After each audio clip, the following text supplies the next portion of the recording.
I'm going to begin because as you filter in, I'm really just introducing what we're going to be experiencing today. So the meat of today will happen in a few minutes, so even as people trickle in, they won't miss anything. So get yourselves comfortable. My name is Burgess, and I am the founder of the Fibershed project.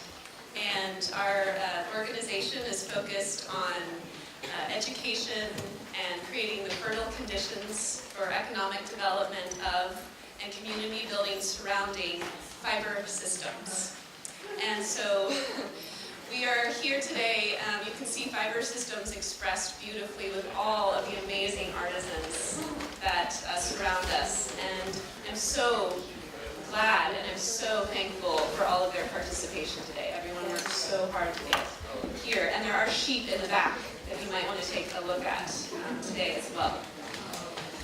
And the whole yurt. Thank you, Heidi Harris. What an amazing.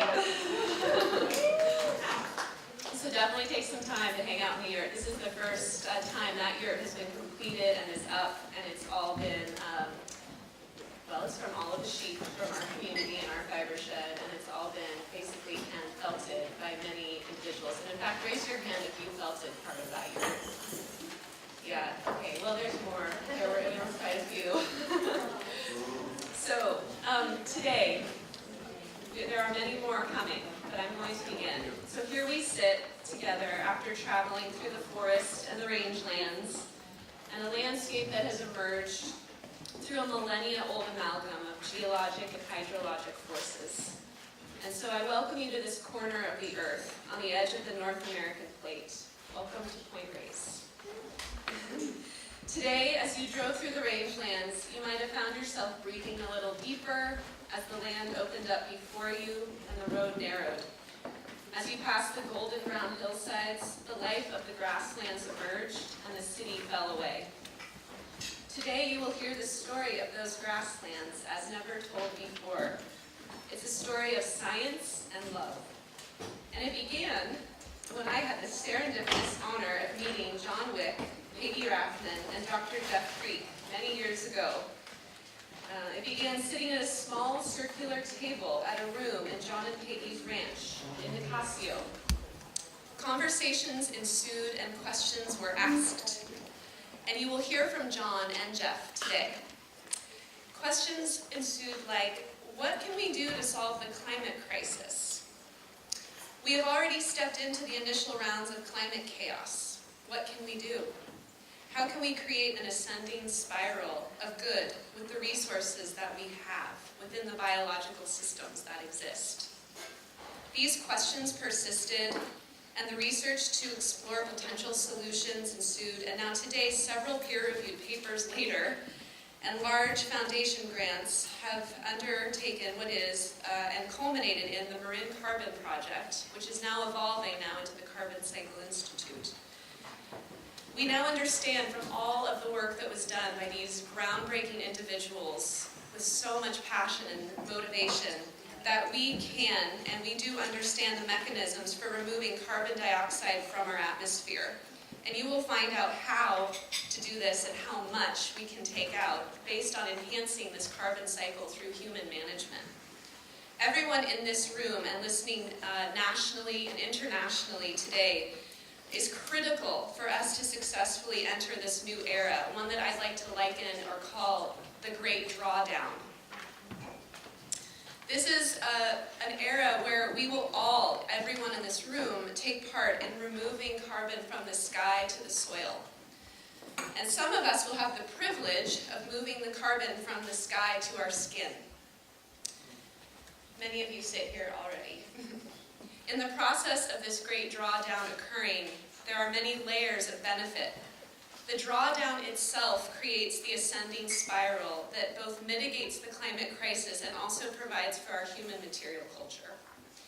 Carbon-rich rangeland soils express themselves in so many positive ways. One of those final expressions is wool.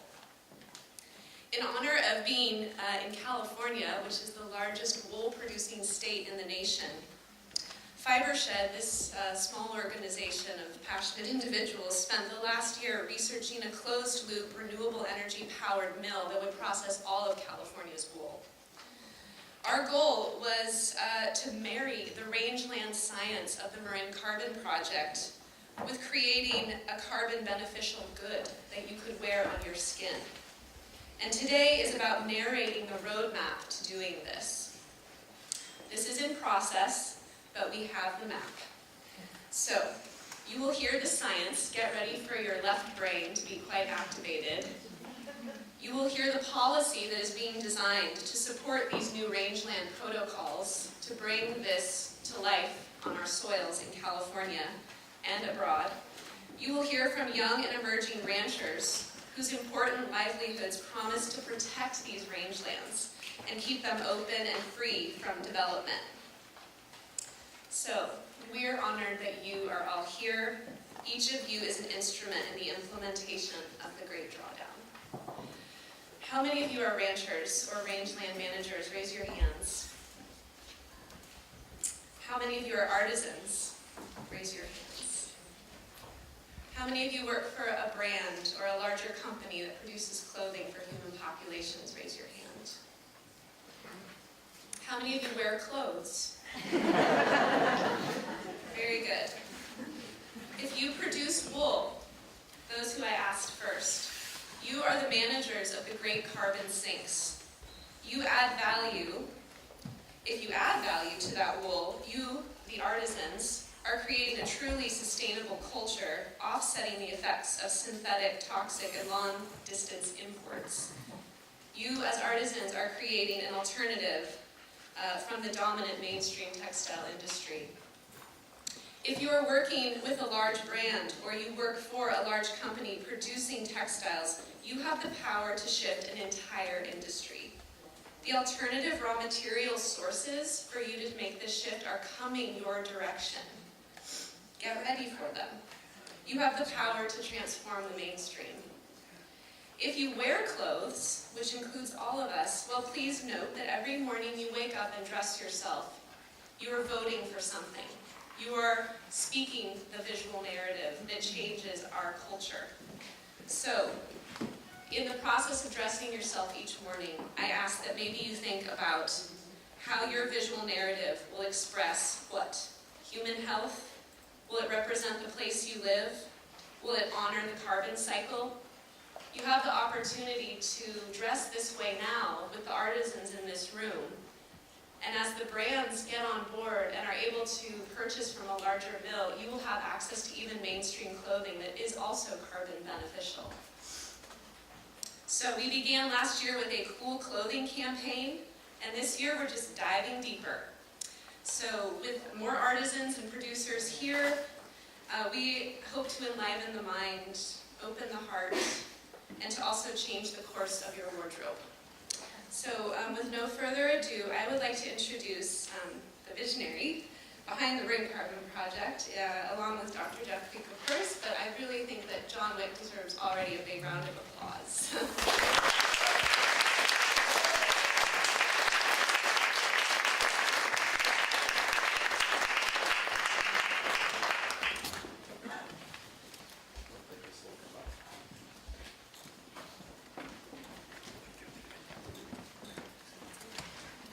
I'm going to be doing an interesting blend of no-tech and high-tech. And the no-tech is my voice. I'm not amplified, so I hope everyone can hear me. And the high-tech is, ordinarily I draw on a dry erase board, but this was a larger group than I'm usually in front of. So I'm going to do a projector went to sleep, so I can't see it. So I just also wanted to acknowledge and introduce my wife, Peggy Rathman, too.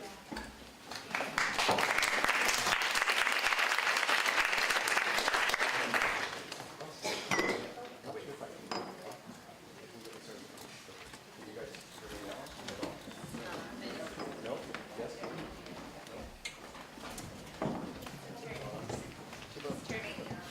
It's worked. There we go. This is going to be challenging. I'm going to... what I have here is a gadget. It's basically a digital dry erase board. And, what's that? No, I'm good, thank you. Thank you all for coming today. My vision of success for this day would be that in addition to all the great experience you're going to have, you guys leave with an idea. And that idea is that you could start to inform your intimate relationship with carbon through all of your daily acts. And I think that hopefully myself and the other speakers are going to show you a way to do that. Carbon, it turns out, is a very important thing in our lives. We are about 16% carbon, and all of that carbon actually came from thin air. And I wanted to explain to you guys, and then on your chairs is a handout that was provided that would be the takeaway. And this is the material that I'm going to present to you, and we'll go through it slowly as a group. It all actually starts with sunshine, which I'm going to represent here as a little sun. And then soil, and a seed, and a little grass plant. I enjoy doing this. I hope this works for you guys. And then as that grass plant gets rain and sunshine, it grows roots down into the soil. And this is a pretty simple thing, and it turns out it actually happens on more land area on Earth than any other cover type. There are more acres of grassland than forests or tundra or anything else. And this is a pretty amazing thing. There's several things involved. There's air, there's sunshine, soil, and water. And what I wanted to talk to you guys today about is how important this combination of these things is, and how as managers we can start to interact with this system in a way that can actually stop and reverse global warming while producing fiber and food and fuel and flora. It's a pretty cool thing. And the way it works is quite simple. Grass plants, as we all learned in school, produce oxygen and a bit of moisture to the atmosphere. And that's really important. We live in an oxygen-rich atmosphere. But at that same moment, atmospheric CO2, which is the fourth most abundant thing in the air, is a gas, and as a gas, it spreads itself out evenly throughout the vessel it's in, and the atmosphere is a vessel. And so the moment the little microscopic holes on the bottom of all these green leaf plants on Earth open to release oxygen and moisture, CO2 rushes in, and it fills the leaf. So now we have a leaf full of CO2, and then under the sun's energy, the plant pulls soil moisture and soil nutrients in through the little microscopic hairs on the roots, and recombines all of that as carbohydrates, which we represent as C6H12O6. And all of the carbon in carbohydrates comes from the air and nowhere else.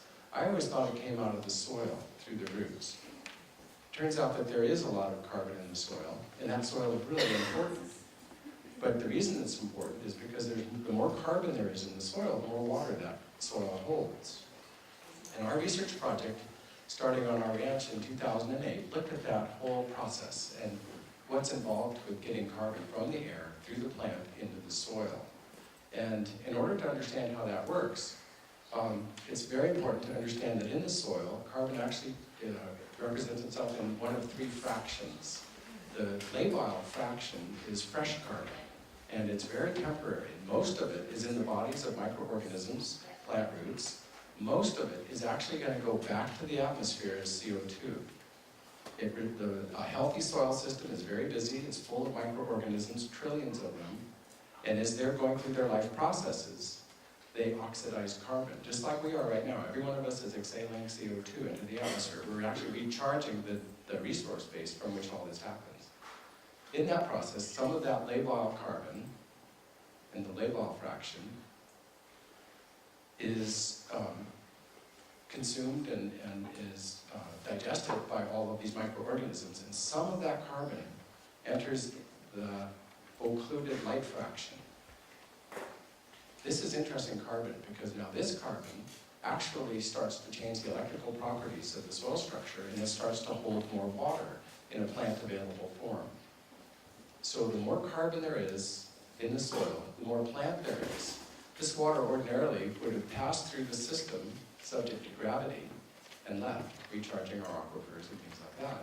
But when you have carbon-rich soil, that water now is interested in hanging out, the electrical property in the soil, and also with more and more humus and carbon-rich soil, there are more sites for that water to hang out in. And then after more processes, some of that carbon enters the heavy fraction. And this can take millions of years. This is fossil carbon. It also stays there for millions of years because this carbon now is chemically bonded inside microsites within the soil structure and not available for microorganisms. This is really important to good carbon. All human civilization has occurred where we have carbon-rich soils like that. The challenge for us is in our agricultural practices, the conventional ones, when we plow, we actually break up the soil structure and allow organisms to digest that, what would have been permanent carbon, and they oxidize it to the atmosphere, so we're getting more and more agriculturally produced CO2 to the atmosphere, and we're burning up our fossil carbon. So our question was, is there a management practice, this drawing is getting a little crowded, I'm sorry about that. Our question was, looking at that mechanism, is there a management practice where we could increase soil carbon levels?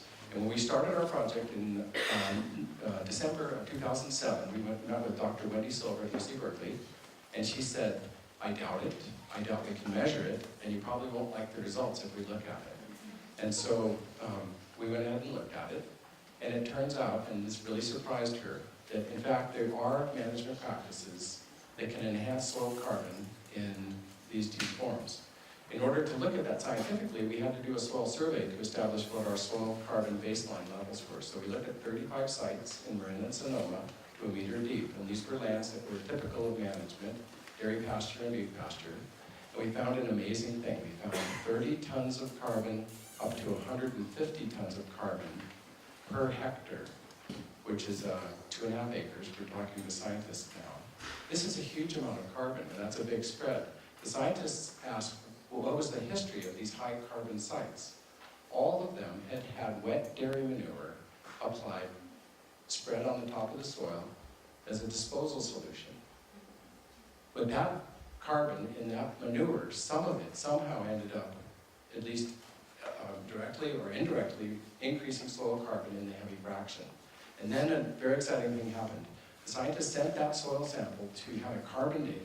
We found measurable carbon in the heavy fraction that was less than a decade old.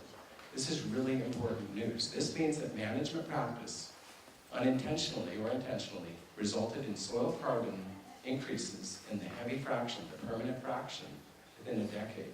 Based on that results, we conducted a set of experiments where instead of wet dairy manure, we applied 1/2 inch of compost one time, and 1/2 inch is not much. We did this on December 8th, 2008. I did it myself on my own land with my own off-the-shelf equipment. It's very easy to do. And then we grazed that land. We did this in 3 blocks of plots with controls, and we replicated the whole experiment up in the Sierras. And then grazed it in the following spring, and then went back into the system and looked at what had happened.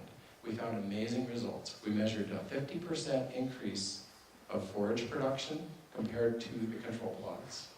We measured 26,000 liters more water per hectare. That's a huge amount of water. And then for us, the good news, in terms of carbon, we measured 2,000 more pounds of carbon per hectare than we started with. We knew how much carbon was in the soil. We knew how much carbon was in the compost. Within 1 year, an additional ton of carbon, molecule by molecule, came in through the leaves and then exited the plant, or one of the other pathways is the microorganisms in the soil system pull that carbon down and build their populations out of that carbon and begin this whole process. So that was really exciting and good news. And then an amazing thing happened. On years 2, 3, 4, 5, we're on our 6th year. Every year, without any further compost, an additional ton of carbon has come into the system. This is amazing. So by a single event, a management practice has resulted in a state change in that soil system. It's self-organizing, and it's actually now on its own taking in more and more and more carbon. Now the importance to us as agriculturalists is that production of carbohydrates is our job. So we're actually transferring carbon, we're shipping carbon between carbon pools, between the atmospheric carbon pool into the biosphere carbon pool, and some of it is ending up in the pedosphere, the living topsoil system. But on the way, we're producing carbohydrates, which are sugars, starches, and cellulose. And those are actually the foundation of all agriculture, food, fuel, fiber, and flora. So what we've discovered is by increasing our forage production, that's forage for grazing animals, sheep and beef, or milk-producing dairy cows, and some of that carbon ends up in an increasing pattern inside the soil system while producing all of our food, fuel, fiber, and flora. And so the importance of coming here today to talk to this group is that the production of wools and cottons and pigments for your fabrics can all be done in a way now that actually removes atmospheric CO2, produces durable goods, and then actually some of that carbon can end up restoring the resource base from which all of those materials come. So the more water we hold in the soil, the more plants grow, the more carbon is removed from the air, the more we produce. It's a really exciting pattern, a very exciting mechanism, and it's pretty cool. I'm really happy with what happened. But to understand the importance of it, we have to understand atmospheric CO2 levels, and there are several significant numbers to consider in that conversation. We've all most likely heard of 350.org, and that number is really important, and there are several other numbers that are also equally important. These are the different levels of atmospheric CO2 over the last million years. And when we start back roughly a million years ago, what we can measure by looking at bubbles of air in the ice samples that the scientists have captured, we can look at the type of carbon in there and how much there was in the CO2 in the air. And what we see is a pattern over 100,000 years, where there's a very sudden climb and then a very fuzzy decline, and then a sudden climb, and then a very fuzzy decline. This is a 100,000 year time frame. This goes on for 800,000 years, and I'll kind of smooth it out for the purpose of what I'm saying here. And then in about 1500, 1700, through agricultural practices, we for the first time ever bent it. And then we started burning coal and then gasoline, and we've done this basically. And we're up here today. This is 2013. Now when I see this, I get really excited. And the reason for that is agricultural practices at this point in time, about 1750, oxidized carbon. So a human management of carbon has changed the climate. And I think that's really exciting because a human management of carbon can change the climate. So our data shows that managing carbon, we can actually knock the atmosphere this direction. It's a very exciting time for us. We're learning how to drive basically, and we've been slipping the clutch, and so we're kind of figuring it out. Let the clutch up, put it back in, and that's the moment we're at right now. We're figuring out how to drive this thing. These are important moments here in time. This is when Dr. Keeling first started measuring atmospheric CO2 in 1958. And then this 190 to 290 swing is pretty interesting also. The Earth and the Sun's distance changes over every 100,000 years, and the Earth gets closer to the Sun, and then there's a biological response to that. We start producing more CO2, and then the Earth goes away and cools down. So basically, at this point in time here, we were going to be heading towards an ice age. The Earth was getting further from the Sun. So the natural pattern was this direction. I'm not worried about starting another ice age, because I think we figured out how to burn coal. That's our safety valve in the situation. But my proposal to this group is that we start managing the atmosphere through agricultural practices to produce durable goods like cotton and wool in a way that actually can reverse the climate change while producing all of the materials for our human needs. And I think on that note, I would introduce Jeff Creek, who's somewhere in the Oh, question and answer. Any questions? Dairies usually when they spread manure, it's not composted, and so you spread compost on your land. What's the difference? Yeah. I think Jeff is best qualified to talk about compost and the difference of manure management and compost. So do you even have comments regarding that? Sure. Yeah, sure. Compost is great. Yeah, I mean, one of the reasons we chose to spray compost is because of all the negative aspects of spraying manure. We saw from the data that manure applications, historical manure applications had led to soil carbon increases, and that was great. But when we looked at it a little closer, we also saw that there were a lot of greenhouse gas emissions associated with manure. And so the net effect from a greenhouse gas perspective, not necessarily from a soil carbon perspective, but from a greenhouse gas perspective, manure may not be the best way to build soil carbon. I have two questions. First one is, have you had any preliminary thoughts about how you might even increase the amount of carbon sequestered from the atmosphere, even above what you're getting now? First question. Second question is, how the hell are you going to get the world of straight street industrial agriculture to actually listen to what you say, do what you say? So I have a terrible memory. There are two parts to that question. Let's go to the conventional agriculture model first.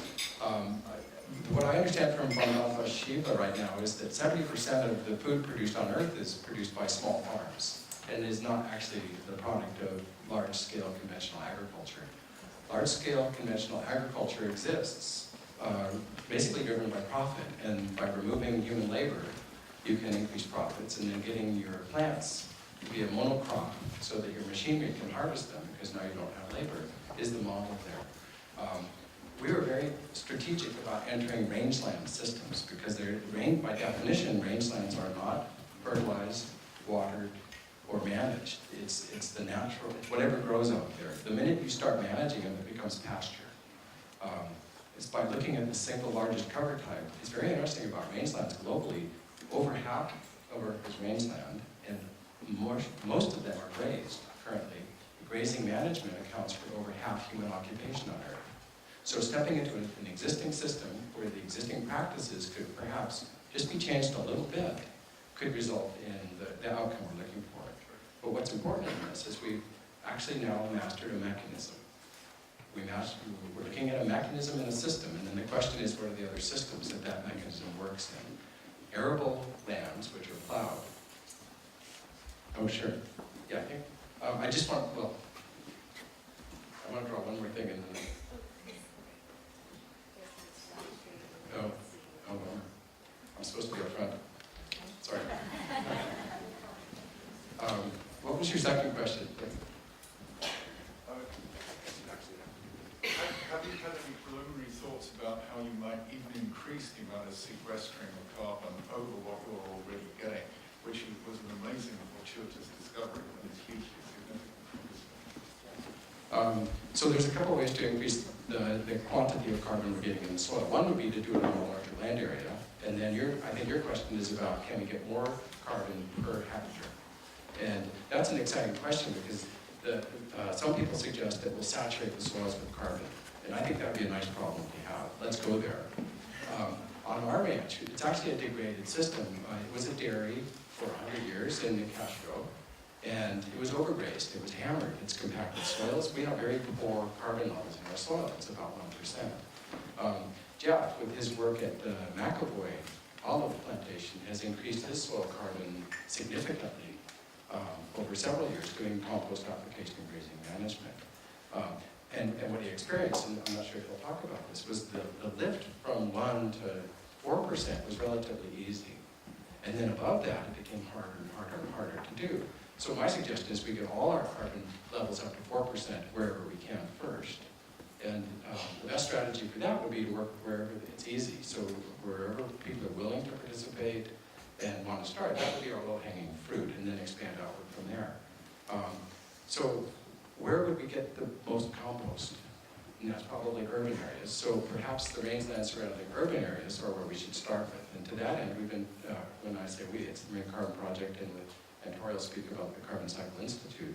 We've been in conversations now with the City of San Francisco, the Public Utility Commission, and Department of Environment about perhaps capturing all of the city's compostable waste, and there's a lot of it, composting it and putting it on their own land. And it turns out San Francisco is the second largest public landowner in the state. During the 1800s, they captured all the land between the city and Yosemite. It's a tremendous amount of rangeland there. The city owns it. They're currently working with the Alameda RCD, managing the grazing on that land. So interacting with a public group who owns a vast area of land, who has a tremendous production of compost, and has a mitigation obligation, the conversation now is about taking their waste, putting it on their land, mitigating all their own emissions. And for me, the bigger conversation then is once we start a pump like this, where we have this self-organizing system that starts increasing carbon on its own from then on, and as our world keeps going forward with carbon and starting to appreciate the value of carbon, we're now describing a system that's increasing both in quantity and in value, and perhaps that could support a public banking institute. So the idea here is the city of San Francisco, which had an internal legal opinion recently, that they can start a public bank, could do that now based on something that we've introduced to the conversation. Nobody knew this happened before. It does happen, and it's replicable, and it's scalable, and it's broadly applicable. So that's kind of the vision that we're going for. Did that answer some of your questions? Absolutely. Any other questions? I don't know how relevant it is, but if more carbon being in the soil means there's more water, fresh water in the soil, how does that impact the freshwater cycle? So the question is, increasing soil water holding capacity, and is that the question, is that a good thing, or is there, are we Not taking that water from good or somewhere bad, or else? just what impact does that have? It's all good. Yeah. And it's interesting, water is a wonderful thing. There's nothing else like it. You know, it has these different states. It can be frozen or liquid or gas. And then in the soil system, it acts interesting too. It's an interesting behavior, the way it responds to the different soil chemistry and electrical qualities of the soil. But water is always moving. And so if we detain that water in our food-producing soil systems, it's doing many jobs, and it's still on its way to other forms. So let's just slow it down a little bit, use it a little bit, or enjoy it, and then let it recharge our aquifers and things like that. Did that answer your question? Yeah, I mean, it makes sense because if there's more water in the soil naturally, then you don't need to use water to do water. Yeah, it's a huge amount of water that we're measuring too. We're working with Alan Flint, Dr. Alan Flint, USGS, and our data is really solid. This is a peer-reviewed paper. It's published. And when we gave Dr. Flint that data set, he then did some modeling. I'm not sure if any of you have seen his work, but he's the one who's been going around the state showing the loss of agricultural lands due to climate change. And it's a really scary thing to look at. We are losing huge amounts of acreage because of changes in rainfall patterns. And Jeff gave Dr. Flint our data set, and he ran the model showing what would happen if we increased water holding capacity through a land management practice like compost. And the first thing he looked at was the Alexander Valley up in, is that in Sonoma or Mendocino? And he got really excited. What it showed was that we could, by applying a half inch of compost on that 30,000 acres, it avoided diverting, and I don't remember the number. It's in my job. Oh, just is that a good segue?